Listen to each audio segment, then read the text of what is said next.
చాలామంది దేవుడు అంటే ఎప్పుడో వృద్ధాపంలో చూసుకోవచ్చులే అని సోమరితనంలో ఉంటారు. ఇది పనికిరాదు. ఎందుకంటే ప్రతి క్షణం మానవుడు మృత్యువునకు దగ్గర అవుతున్నాడు. అందుకే కాలం విలువైనది. కోట్లు ఖర్చు పెట్టినా పోయిన కాలం తిరిగి రాదు. కాబట్టి మనం మన ప్రతి క్షణమును సద్వినియోగం చేసుకోవాలి. భగవంతుని ఆశ్రయించాలి, స్మరించాలి, భజించాలి, సేవించాలి.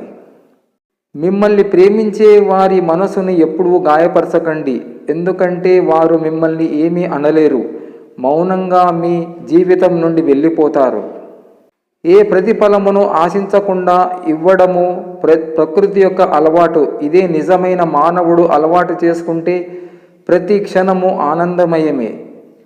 లక్షలు కట్నం తెచ్చే అమ్మాయి కన్నా నీ లక్ష్యాన్ని తన లక్ష్యంగా భావించే అమ్మాయిని ఇష్టపడు. మనిషి జీవితం రైలు ప్రయాణం వంటిది. ధనవంతుడు ఏసీ రిజర్వేషన్లో వెళ్తాడు, మధ్యతరగతి వాడు రిజర్వేషన్లో వెళ్తాడు, పేదవాడు జనరల్ బోగిలో ఏదో మూల కూర్చొని వెళ్తాడు. ఎలా వెళ్ళినా ప్రయాణం మాత్రం ఆగదు.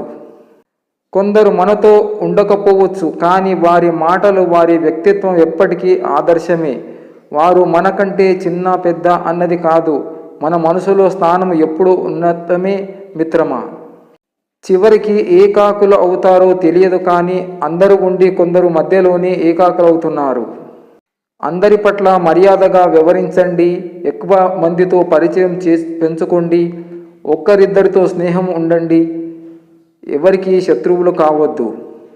సంస్కారాన్ని రంగరించి, వ్యక్తిత్వాన్ని నిర్మించి, విద్యను బోధించి, విజ్ఞానాన్ని పెంపొందించి, సుశిక్షితులైన పౌరులను అందించి, దేశభక్తిని నిలవెల్ల నింపి, భారతదేశాన్ని విశ్వగురుపీఠంపై పునః ప్రతిష్ఠితం చేసే గురుతర బాధ్యతను చేపట్టిన వారి నా ఉపాధ్యాయులు. ప్రేమ విఫలమైతే ప్రేయస్ కోసం చనిపోకూడదు. ఎందుకంటే ప్రేయస్కి ఇంకో ప్రేమికుడు దొరికే అవకాశం ఉంది, కానీ నీ తల్లికి ఇంకో కొడుకు ఎప్పటికీ దొరకలేడు.